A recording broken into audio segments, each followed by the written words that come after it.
Media Ecology by Marshall McLuhan. First, let's define ecology and media separately.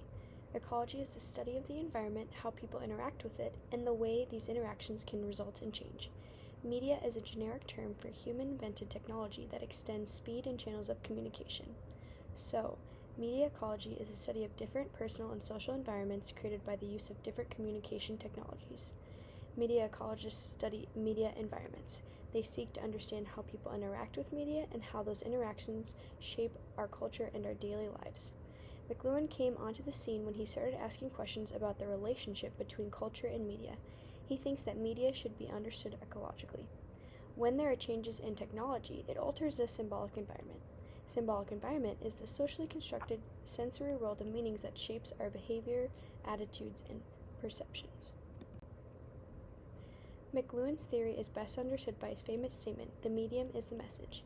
He wants us to see that the media, regardless of content, reshapes the human experience and exerts more change in our world than the sum of messages they contain. Medium is a specific type of media. Some examples would be a television, website, book, or telephone. He once said in an interview, "The content or message of any particular medium has about as much importance as the stenciling on the casing of the atomic bomb." McLuhan is convinced that when we consider the cultural influence of media, we are usually misled by the illusion of content. We focus on the content and overlook the medium, even though content doesn't exist outside of the way it's mediated. An example of this is television. If a TV show is about singing vegetables, golden bachelors, an office, or a big red dog, the message is always television.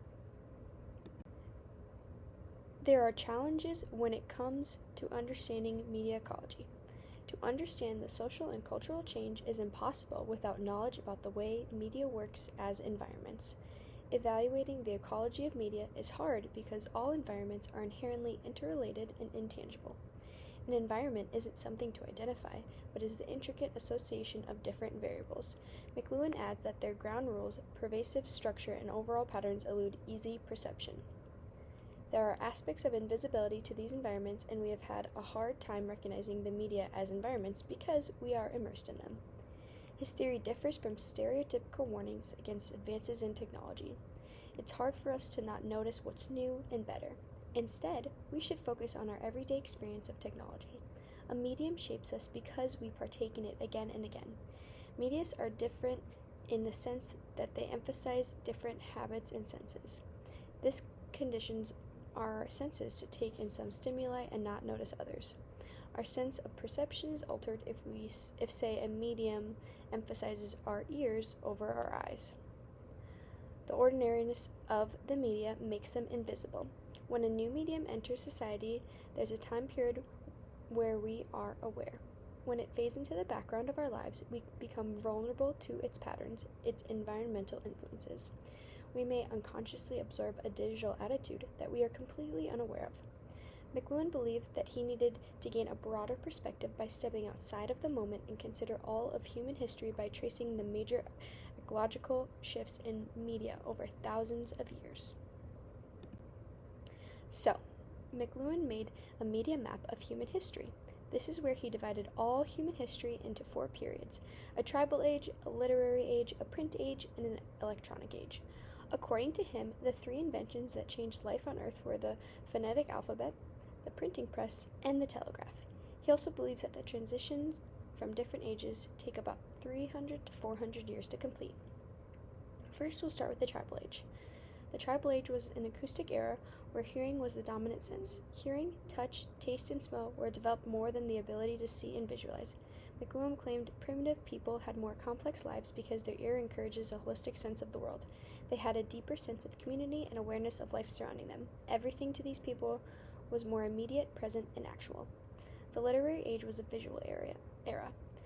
The seeing was the dominant sense. Turning sounds into visible objects altered the symbolic environment.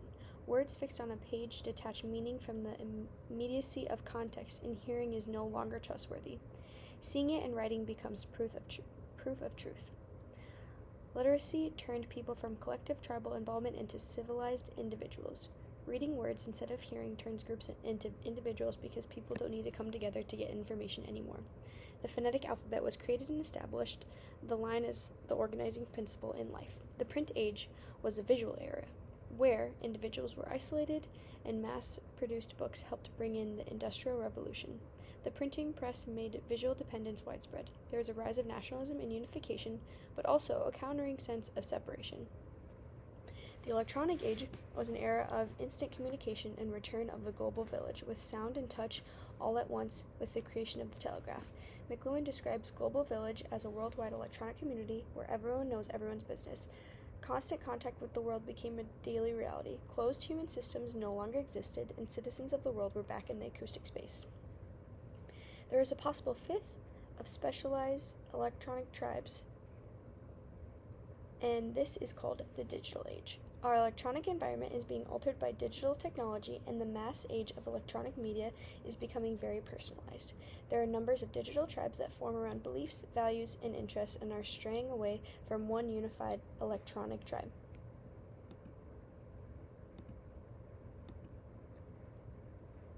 An interesting part of this chapter that talked about a source of inspiration for McLuhan's theory was his Catholic faith. As a professor, he believed that he should keep his personal beliefs private. He later made a comment on an interview that said his scholarship informed his faith and his faith informed his scholarship. There are a couple of critiques for this theory, and the first one is, how could McLuhan be right? His theory suggests objectivity without scientific evidence. He used an interpretive approach to make objective claims, but his theory fails to meet most of the standard criteria used to assess either type. McLuhan does offer an explanation of the way different media engages our different senses, but this is after the fact analysis rather than specific predictions of the cultural changes in the future. The theory can be tested. Scholars think the theory holds up better if it is regarded as an interpretive theory. McLuhan connected the essence of key communication media with the quick changes in culture that people saw happening but were unaware of why they were changing. He didn't discuss his qualitative research and made no effort to reform society, unlike other critical and interpretive theorists. In conclusion, McLuhan's media ecology does fail to meet standards of a good scientific or interpretive theory, but his historical analysis has heightened awareness of new media technologies and the possible cultural effects of it. It's important for people to have a higher level of media consciousness as new digital creations are being made every day.